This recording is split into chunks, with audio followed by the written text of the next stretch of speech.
দিনে দিনে আপনার এই শখের ফোনটার 12টা বেজে যাচ্ছে। আপনি সারাদিনে আপনার এই ফোন দিয়ে যা যা করেন, যেমন ভিডিও দেখেন, ফেসবুক চালান, ইউটিউব চালান, গেম খেলেন, ফোনে কথা বলেন, আরো অনেক কিছু করেন। এগুলো আপনার ফোনের অ্যাপস থেকে ক্লিয়ার করলেও আপনার ফোনের স্টোরেজে এগুলো থেকে যায়, যার কারণে আপনার ফোনের স্পিড আস্তে আস্তে কমে যাচ্ছে। যেমন আপনার ফোন আগের মতো আর কাজ করছে না, ফোন স্লো হয়ে যাচ্ছে, ফোনে চার্জ থাকে না, ফোন গরম হয়ে যায়, ফোন হ্যাং মারে, আরো অনেক ধরনের সমস্যা হতে পারে।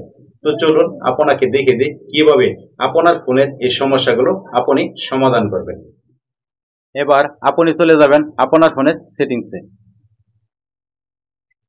এই যে এখানে গুগল, এই গুগলে ট্যাপ করবেন।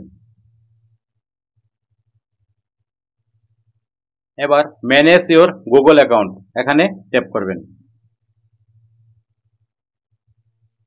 এবার ডেটা অ্যান্ড প্রাইভেসি, এখানে ট্যাপ করবেন। স্ক্রল করে নিচের দিকে চলে যাবেন। এই যে এখানে লেখা আছে মাই অ্যাক্টিভিটি, এখানে ট্যাপ করবেন। এবার এখানে স্ক্রল করে নিচের দিকে চলে যাবেন। এখানে দেখেন আমার এই ফোন কেনার পর থেকে আমি যা যা করছি সবকিছু এখানে রেকর্ড হয়ে আছে। এগুলো এখন ডিলিট করতে হবে। ডিলিট করার জন্য এই যে ক্রস মার্ক, এখানে ট্যাপ করতে হবে। এবার এই যে ডিলিটিং নাও, এখানে ট্যাপ করতে হবে। এভাবে আস্তে আস্তে সবগুলোকে ডিলিট করতে হবে। আর এই যে উপরে যে 3টি সেটিংস আছে, এটি অন করা আছে, এটিকে অফ করে রাখতে হবে, তাহলে আর কোনো কিছু এই জায়গায় রেকর্ড হয়ে থাকবে না। আজ এ পর্যন্তই। ভিডিওটি দেখে আপনার যদি কোনো উপকার এসে থাকে তাহলে এই চ্যানেলটি সাবস্ক্রাইব করে আমাদের সাথেই থাকবেন।